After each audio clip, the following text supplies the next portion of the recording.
당신은 하나님의 사람입니다 라고 인사하도록 하겠습니다. 당신은 하나님의 사람입니다. 아멘. 누구의 사람이라고요?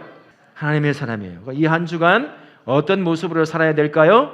하나님의 모습으로, 하나님의 사람의 모습으로 살아가야 하겠지요. 여러분, 노아 홍수의 사건 여러분 잘 기억하고 계시죠? 노아 홍수의 사건은 단순한 작은 사건이 아니었습니다. 댐이 무너져 물이 좀 차서 작은 마을 하나를 휩쓴 그러한 사건이 아니라, 물론 학자마다 두 가지로 나눠지긴 하지만 전 지구적 사건이라고 보는 것이 지금 성경학자들과 성경을 믿는 그런 학자들이 주장하는 내용이라고 할 수가 있습니다. 전 지구적 사건이라고 한다면 큰 사건인가요? 작은 사건인가요? 엄청나게 큰 사건이라고 할 수 있습니다. 하나님께서 왜 이 사건을 만드셨느냐? 성경에는 죄에 대한 대가를 치르게 하시려고 하는 것이었지만, 그러나 숨겨진 또 하나의 뜻이 있다고 한다면 하나님께서 무엇인가를 발견하게 하고 싶으셨던 거죠. 뭘까요?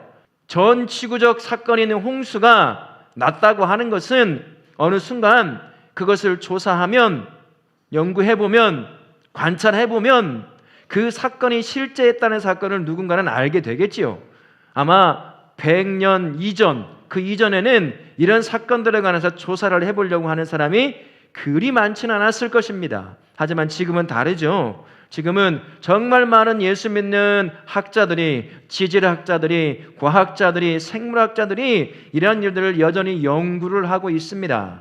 하나님께서 그 홍수에 흔적을 남겨놓으셨기 때문이에요.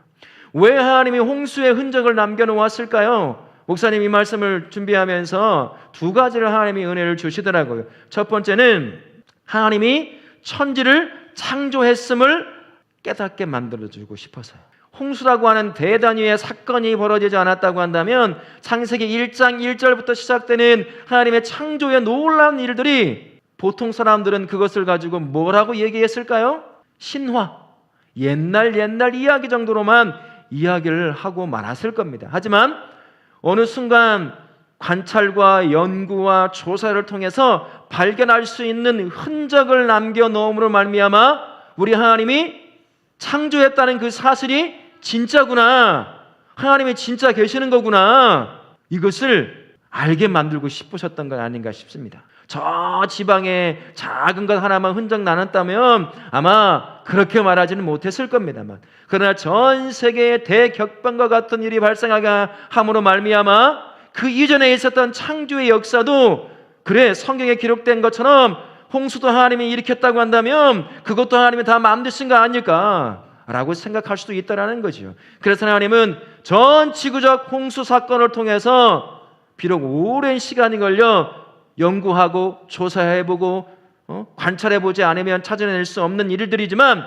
그렇게 해서 흔적을 찾게 만드셔서 야 진짜 하나님이 계셨네, 이 말을 하게 만드시고자 했던 건 아닐까 하는 생각이 든다는 겁니다. 또 한 가지로는, 그러면 그 하나님은 누구냐? 무능한 존재냐?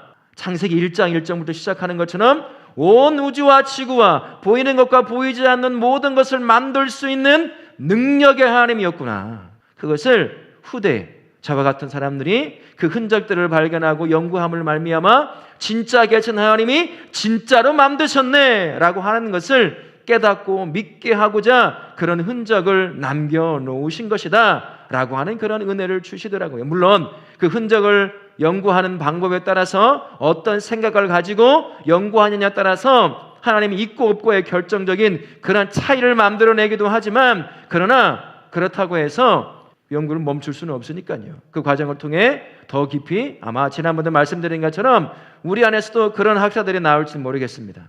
저명한 인류학자, 지질학자, 생물학자들이 나와서 이것들을 연구하면서 하나님이 실제 계시는구나, 실제 만드셨네 라고 하는 것들을 지금보다 우리 다음 세대 아이들이 더 확연한 증거를 가지고 얘기해 줄 수도 있을 겁니다. 그렇게 해서 전 세계에 하나님이 없다고 얘기하는 사람들의 말을 바꿔내서 하나님이 계시다, 하나님이 천지를 창조하셨다, 그것을 믿게 만들게 하기 위해서 전 지구적 사건을 통해 하나님이 행하신 홍수의 사건을 흔적을 남겨놓은 말미암아 발견해 가셨다라는 것이죠. 이렇게 하나님은 홍수의 흔적들을 통해서 하나님이 어떠한 분이고 또 하나님은 어떤 마음을 가지고 있는지, 왜 하나님께서 흔적을 그렇게 남겨보게 만드실까요? 아마 특별한 이유가 있을 겁니다. 살아계신 하나님이 실제 신이심을 세상 사람들이 알게 만들고 싶은 것, 그거 아니겠습니까? 그게 하나님께서 지금, 우리는 모르죠. 우리는 그런 눈이 발달이 안 돼서, 그러나 거기에 관심이 갖고 있고 연구하고 공부한 사람들은 그것을 보면서 이제 발견하게 되는 거죠. 왜 그럴까요? 바로 하나님의 살아계심을 우리의 삶을 통해서 보여주기 위함입니다. 오늘 설교의 제목으로 한다면 저와 우리가 나름의 방주를 짓게 하고자 하심이라는 거죠. 아니 목사님, 그러면 여기 제일 높은 산이 어디죠? 무악산 꼭대기에다 방주를 지라는 얘기입니까 지금? 아니 우리 집 아파트 꼭대기에 방주를 지라고요? 그런 게 아니라 마치 노아가 산 꼭대기에 방주를 지음으로 말미암아 노아가 무엇을 하는지 하나님을 알지 못하는 수많은 사람들이 보았죠. 그렇게 예수 믿는 저와 우리가 마치 노아가 방주를 짓는 것처럼 그분의 삶, 우리는 하나님을 알고 그분이 천지를 창조하심을 아니까 그 하나님을 믿는 삶을 마치 방주를 짓듯이 살아내므로 말미암아 하나님을 알지 못하고 예수님을 알지 못하는 사람들이 내 삶을 통해 하나님을 보여주게 하시라고. 야, 내가 홍수를 통해 진짜 일어나는 홍수를 흔적을 만들어 너에게 보게 했고, 그러므로 말미암아 천지 창조가 내가 했다는 것을 알게 만들었지. 왜 너가 그걸 깨닫게 만들고 그걸 믿게 만들었는 줄 아니? 너만의 방주를 지으라고 한 거야. 너의 삶을 통해서, 믿음의 삶을 통해서 세워진 자리에서 노아가 방주를 짓듯이 그 자리에서 예수 믿는 사람으로 살아가라는 얘기. 흔들림 없이. 야, 너 예수 믿는데 그렇게 살면 되냐? 너 왜 욕도 잘하냐? 또 속이기도 하냐? 이런 말을 들을 수도 있어요. 우리는 연약해서. 그럼에도 불구하고 예수 믿는 삶을 포기하지 않아야 한다는 거죠. 노아의 방주를 짓던 노아가 그런 사람 아니었겠어요? 야, 산꼭대기에 무슨 배를 짓냐, 이 바보 같은 사람아. 그 손가락질을 당하고 있을 거라는 얘기죠. 그런데 노아가 포기했습니까? 포기하지 않고 그 삶을 살았어요. 손가락질 하건 말건 하나님이 시켰으니까. 그래서 하나님이 뭘 하려고 하시는지를 보여줬단 말이죠. 그 삶이 저와 우리 삶이 되기를 원하신다는 겁니다. 홍수를 통해 그 흔적을 발견해서 진짜 하나님이 계시고 진짜 하나님의 능력으로 천지를 창조하신 하나님을 믿는다면 이제 그 삶을 살라는 거죠. 뿐만 아니라 저와 우리가 주어진 그 자리에서 나름의 방주를 짓는 그 삶을 통해 하나님께서 이 땅의 죄에 관해서 어떤 마음을 가지고 있는지 우리 보여줘야 됩니다. 우리가 예수 믿는 저와 우리가 죄를 당할 때 예수 믿지 않는 사람과 똑같은 삶을 산다면 여러분 구별이 돼야 안 돼요. 노아가 구별될 수 있었던 이유가 뭐죠? 산꼭대기에 배를 지어 짓기 때문에 그냥 그는 그 삶 살면 다 보여지는 것이었어요. 그리고 수많은 사람이 물어봤겠죠. 야, 너 뭐하냐고 산꼭대기에 배를 짓냐? 이 바보 같은 사람아. 우리 하나님이 지으라고 해서 거의 홍수 심판이 있을 거예요. 야, 오늘 몇 도인 줄 아세요? 30도가 넘어요. 구름이 있어요? 이런 날 무악산 꼭대기에 배를 짓는다고 생각해 보세요. 홍수가 와서 죄인들 다 심판할 때 우리 하나님 심판한다고 하니까 나 방주 지을까요? 하면 뭐라고 할까요? 야, 빨리 저 사람 잡아가서 정신병원에 집어넣어. 아마 그러고 말 겁니다. 그런 거라는 거죠. 그 삶을 통해 하나님께서 죄에 관해 어떻게 하실지를 우리가 방주를 짓는 심정을 가지고 살아내면서 죄를 향해 하나님이 얼마나 무섭게 심판하시는지 보여줘야 한다는 거예요. 죄를 멀리하고 악한 것을 멀리하고 이것이 의로운 것이 아니고 하나님이 기뻐하는 것이 아니라고 한다면 내가 손해를 본다고 하더라도 포기하는 거예요. 사람들이 뭐라고 하겠습니까? 바보라고 하겠지요. 여러분 혹시 속으로만 대답해 보세요. 어른들에게 속할 것 같은데 복권 사시는 분 계세요? 웃는 분이 계시니까 있을 수 있다는 생각도 드는데, 여러분 세상 사람들 그렇죠. 어떻게 해서든 돈 벌고 싶어 하잖아요. 다 우리도 마찬가지고 뭐 복권 사는 게 뭐 얼마나 큰 악한 짓이겠습니까만 그게 뭡니까? 하나님을 인정하는 삶의 모습일까요? 아닐까요? 그게 하나님을 인정하는 모습이에요? 뭘 찾으려고 하는 거죠 지금? 이렇게 헷갈리면 안 되죠.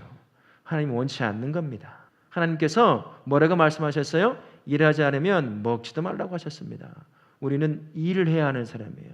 아니 목사님 복권 사면 긁는 것도 일하는 거 아닙니까? 글자도 써야 되고요. 숫자도 써야 되는데 일일 텐데 손가락도 움직이는데 그것 말고 내면에 있는 게 있잖아요. 하나님이 떠난 상태에 내가 원하는 숫자를 맞춰서 내가 원하는 돈을 갖고 싶어 하는 거 아닙니까? 그건 아니다는 거죠. 이런 것들을 구별해내는 거예요. 그래서 하나님이 왜 그러면 너는 그렇게 안 사냐? 이 바보 같은 사람아, 그렇게 해서 무슨 돈을 벌어서 저기 가고 뭐하고 뭐하겠어? 라는 소리를 듣는다고 하더라도 그게 하나님이 원하지 않는 삶이라고 한다면 뒤를 돌아서 내가 하나님이 살기를 원하시는 그 삶을 선택하여 살아가는 거예요. 노아가 그랬습니다. 야, 이 바보야, 그렇게 하면 너 안 돼 라고 해도 노아는 어떻습니까? 방주가 완성될 때까지 그 일을 살았어요. 손가락질하고요. 우리가 볼 영화가 바로 그런 비슷합니다. 옛날에 몇 번 봤어요, 목사님이. 그때는 재밌고 웃기기만 했거든요. 어제 보여주면 얼마나 좋을까 하고 다 봤어요, 한 번. 제 삶을 하나님이 보게 만드셨어요, 목사님의 삶을. 그러면서 오늘 제목을 바꾼 거예요, 설교도. 야, 윤아, 너는 네 방주 짓고 있냐 지금? 사람들이 너 방주 짓고 있는 거 알아 지금? 이렇게 묻는 것 같아 보이는 거예요. 오늘 보시면 아닙니다. 저와 우리는요, 이렇게 노아가 방주를 짓듯이 살리워진 삶의 자리에서 우리만의 방주를 지어야 돼요. 방주를 짓는다는 게 뭘까요? 다 알아보게 하라는 얘기예요. 내가 예수 믿는 사람인지 다 알아보게 하라는 거예요. 손가락질을 당해도 그게 믿는 사람이거든요. 결국엔 그렇게 산 삶을 통해 노아를 통해서 누가 살아요? 그의 가족들도 살죠? 짐승도 살죠. 오늘 영화는 또 다르게 가요. 여러분, 저도 그렇고 우리 성도도 그렇고 모두가 다음 시대도 그렇고 이 한 주가 아니 평생 우리가 하늘나라에 갈 때까지 우리는 방주를 지어야 돼. 우리만의 방주. 누가 다 알도록. 때로는 손가락질 당하고 때로는 손에다 보고 바보 같다, 천치 같다 이런 소리를 듣는다고 하더라도 예수 믿는 삶, 방주를 짓듯이 그렇게 살아감으로 말미암아 이 땅을 향한 하나님의 마음을 알려줘야 돼요. 죄를 싫어하시는 하나님, 그럼에도 불구하고 구원하고자 원하시는 하나님, 그 하나님 우리가 보여줘야 한다는 거죠. 오늘 영화를 통해서 저도 그렇고 우리 다음 세대, 우리 선생님들, 우리 성도 모두가 다 깊이 깨닫는 그러한 은혜가 있기를 바랍니다. 우리 함께 기도하도록 하겠습니다.